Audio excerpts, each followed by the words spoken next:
బలంగా ఆరోగ్యంగా పెరిగి పక్వదశకు చేరుకున్న పసుపు తోట, భూమిని బద్దలు కొట్టుకుని బయటకు వస్తున్న పసుపు దుంపలు, ఎకరాకు 40 క్వింటాళ్ల దిగుబడి వచ్చే విధంగా ఉన్న ఈ పసుపు క్యూమన్ అనేది ఎంత ఎక్కువ ఉంటే మనకు రేట్ అనేది కొంచెం పెరగడానికి ఆస్కారం ఉంటుంది. అది కేవలం సల్ఫర్ వల్ల దొరుకుతుంది.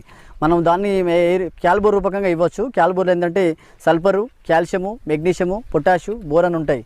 సో మల్టిపుల్ న్యూట్రియంట్స్ మనం అగ్రోమెంట్ సాయిల్ క్యాల్బోర్లో ఇవ్వడం జరుగుతుంది.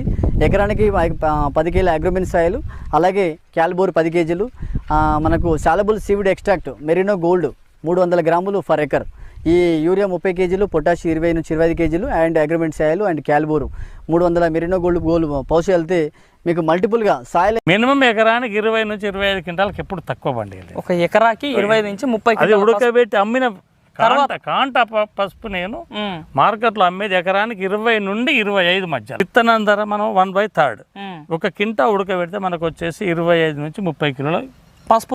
కొమ్మలు విరిస్తే కంచు శబ్దం వస్తే పసుపు దుంప బాగా ఆరినట్లు. పచ్చ పసుపులో ఎండిన పసుపు సుమారు 20% తూగుతుంది. విత్తన పసుపును నీడలో నిల్వ.